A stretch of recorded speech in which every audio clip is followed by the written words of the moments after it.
regarding trauma. Our patience is endlessly tested when working through trauma, when healing trauma.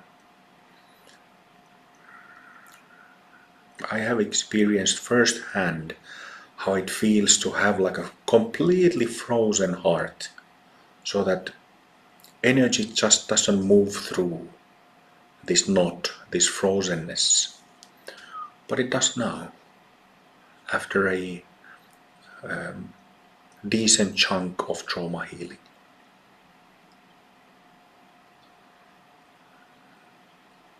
So don't be discouraged. Just stick with it. Day in, day out.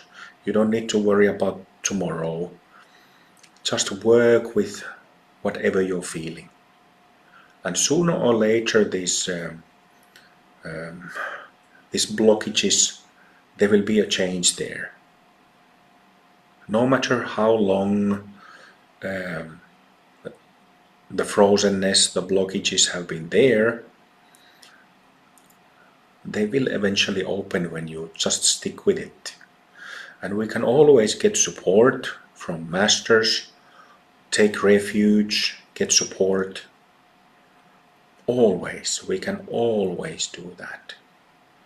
And remember, masters never, Mahasiddhas never let us down. They never fail us. In my years in Dharma practice, many lives in Dharma practice, no master has ever let me down. That's simply who they are and how they are, what they're made of. Solid, reliable.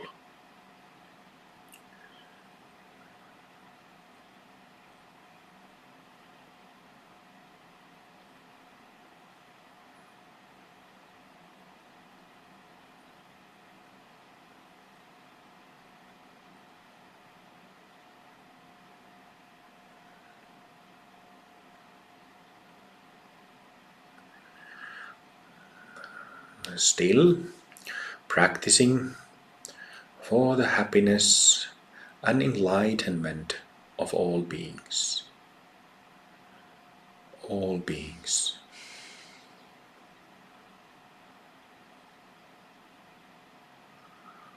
It was mentioned in our round of comments that some of you felt shifts from expressing compassion to those who intentionally, purposefully hurt others, do harmful things, or who are evil. You know, it's very easy to generate bodhicitta towards your cat or dog or nature or, you know, your child or perhaps your friend, best friend, or parents if you have a good relationship with your parents. But it's not so easy when we are talking about murderers, dictators, those who abused us or abuse others. But that's exactly the point. It strikes at the core, at the heart of the point of bodhicitta.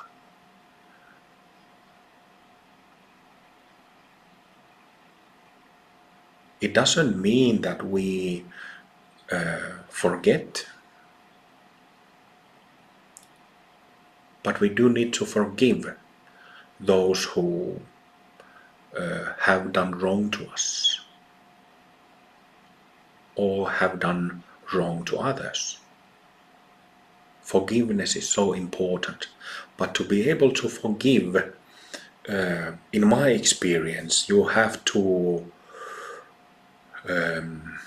well, what I've done is go through the, how do you say in English, like is it perpetrators, those who have hurt you? Perpetrators. Go through your perpetrators one by one, without hurry, not like 2 minutes on that person and 2 minutes on that. I mean like going through the perpetrators one by one, spending however long is required to start feeling the change in the energy towards that person. So you cannot just, when somebody has treated you wrongly, you cannot just, okay, now I decide to forgive. Maybe some shift comes already from that instant forgiveness, but it won't likely remove that hurtful bond altogether. So we need to process that hurt that we carry, and that's how it happens. I'll tell you, a couple of years ago I had this experience of I witnessed many hurtful things, traumatizing things as a small child and throughout my childhood and youth. And I had a really bad relationship with my stepfather, and I was bullied at high school for 3 years. And then I had been going through these people one by one for, I don't know, maybe a month, something like that, in my daily practice. And then I had this experience of, for example, the main bully at school who had appeared in my, how do you say, like visions. This memory had been coming to me for little over 30 years, daily in my life. Daily since those events happened, that person and his bully friends this memory had been coming up to me. My subconscious mind, my mind was telling me that this is the problem, this is what you have to work with.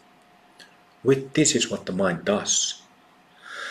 So I had been going through those events and threatening situations for this month or so, and I had been doing the same with my stepfather, with other people.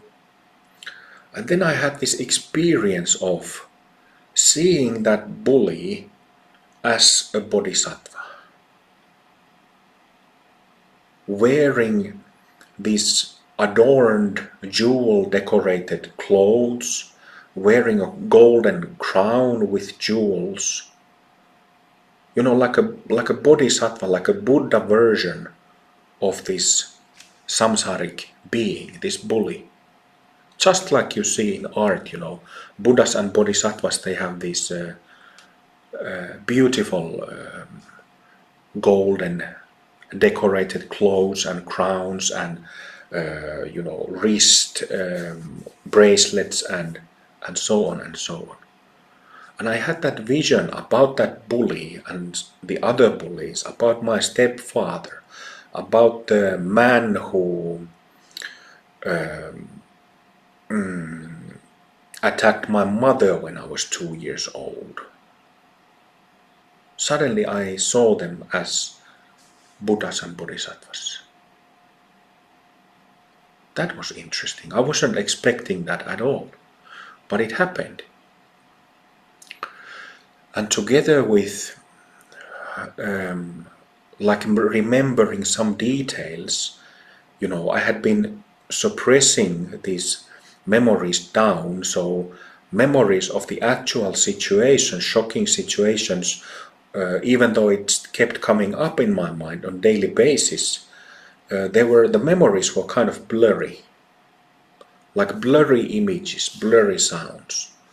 But then as I kept being together with these memories, suddenly they looked completely sharp image, completely sharp sounds, like a perfect memory what actually happened.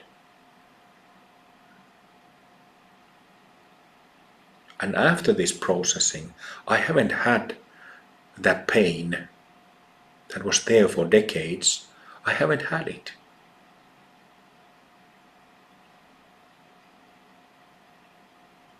Isn't that something?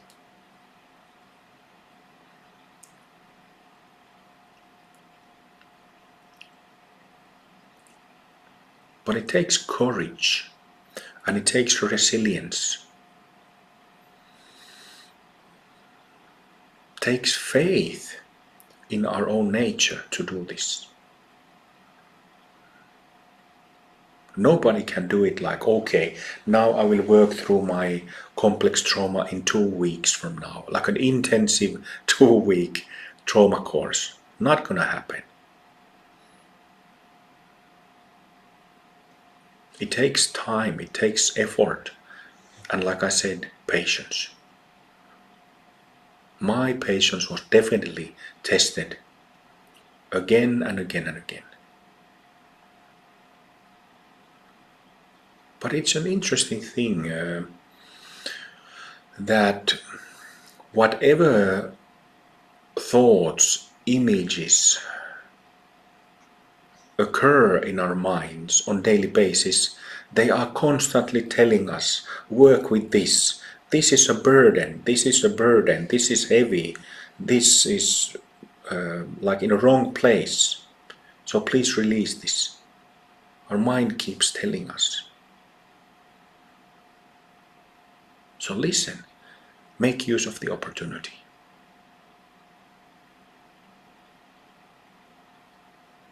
For the liberation and for the happiness of all beings.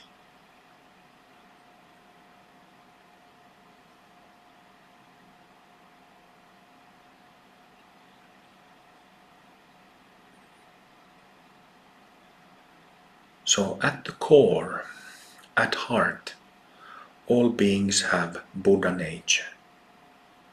This is the most basic doctrine of Buddha Dharma, and actually all Dharma.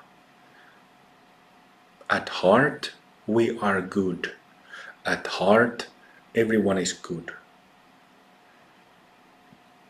So there is Buddha in every single person, including those who have hurt us, who have treated us badly. There is Buddha inside them.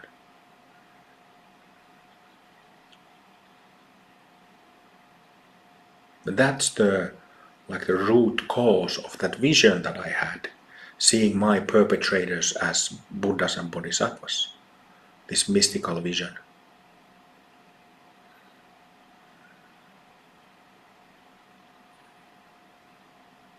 But that's something, a few years ago I taught this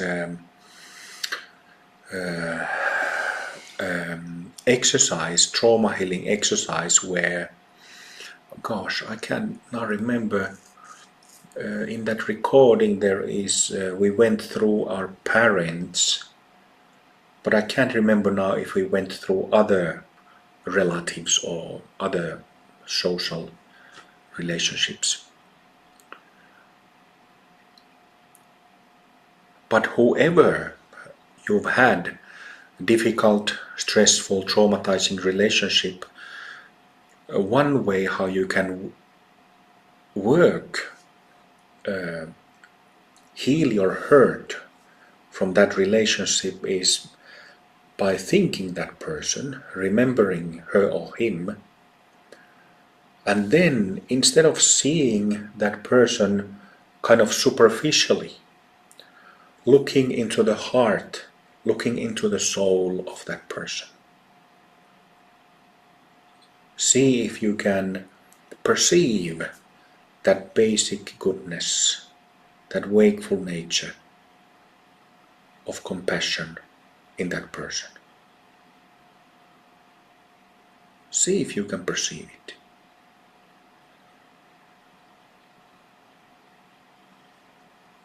Nobody hurts others without being hurt themselves.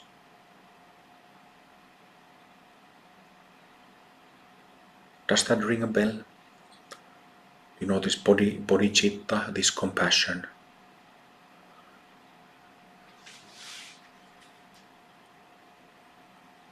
So, you know, in this way, looking into the souls, into their pure nature of these individuals,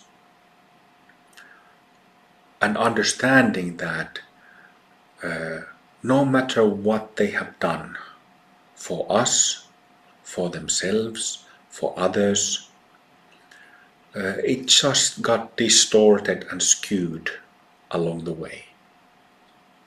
Probably because how they were treated. Trauma is an ongoing cycle from one generation to the next. So it gets passed down.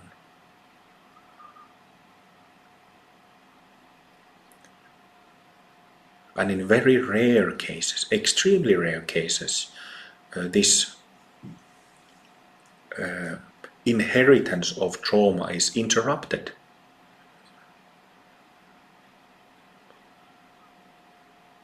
But the Buddha, in our perpetrator's heart, in their minds, is looking to come out.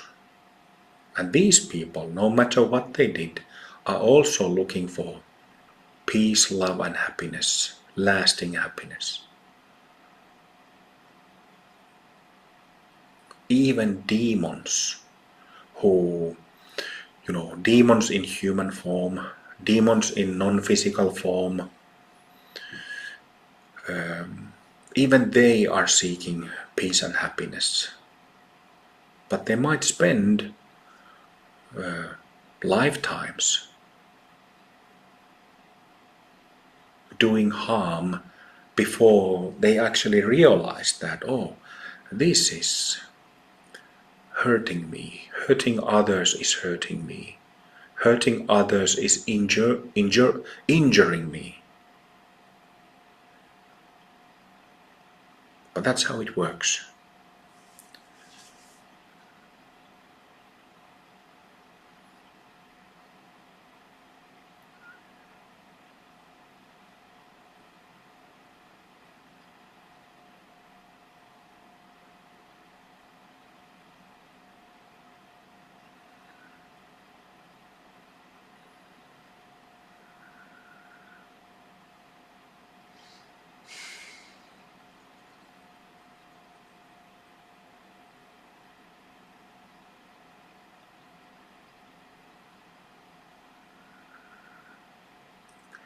So may all beings truly feel at peace, be at peace.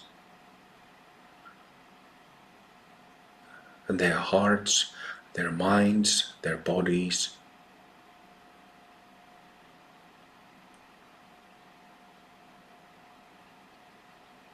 immersed in peace.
May all who hurt others, who wish harm for others, may they be happy.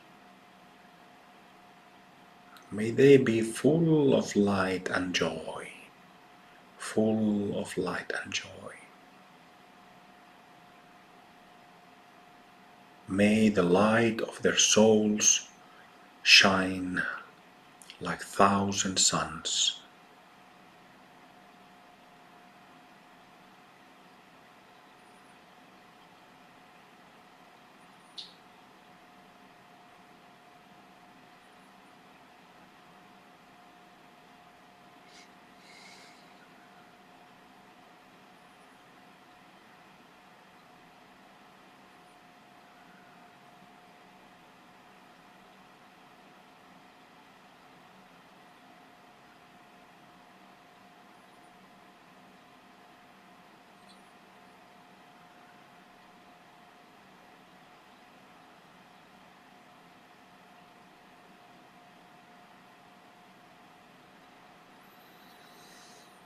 This is the love and light of the Buddha, love and light of the Christ, love and light of God,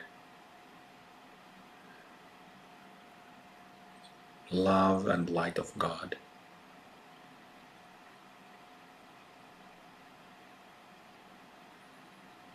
Common to all.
As far as I know, in Buddhist cultures or in Buddhist tradition, it is not really common to pray for Buddha nature, for blessings.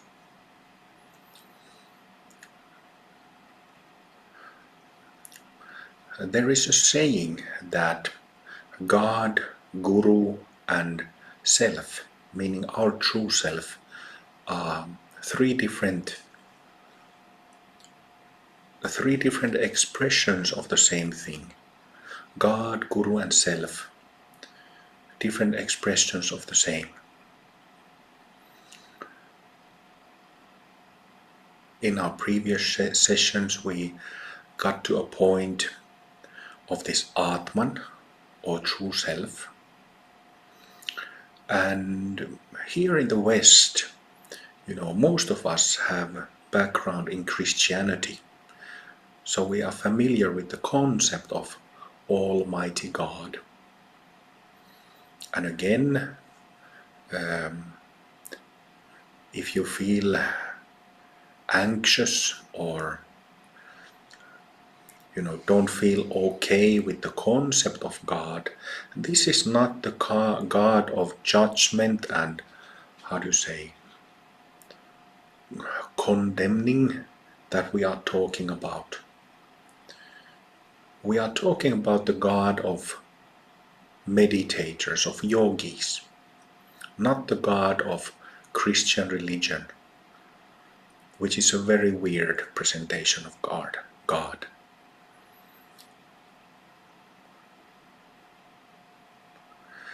But just like each one of us has this true self, eternal self, timeless self, radiant self,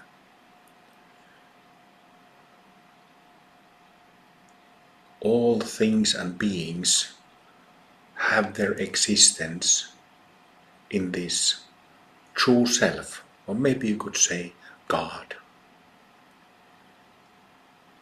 All beings, all things. Buddhists would say rest in Buddhanature, but according to this terminology that is common to us Westerners through Christianity, we could say that all things rest in God. That the true nature of all beings and things is God. And like I said, as far as I know, I don't know, I haven't heard that people would pray for Buddha nature. But it is a very common practice in Christianity to pray to God.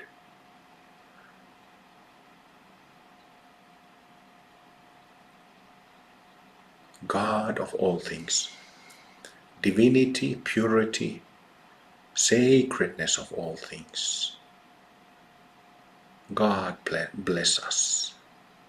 Beloved God, bless us.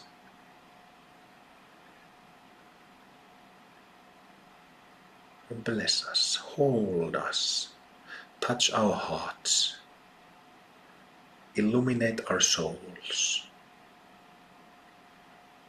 illuminate our minds, and heal our hurts.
Beloved God, please bless us and forgive us our faults, mistakes, and wrongdoings. Please forgive us.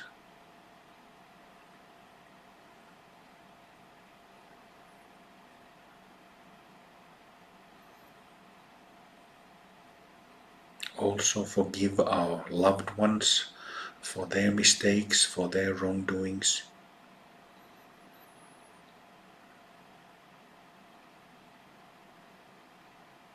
And forgive those who have hurt us, who have treated us wrong and badly. Forgive them for their wrongdoings.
All right, let's lie down for a little bit.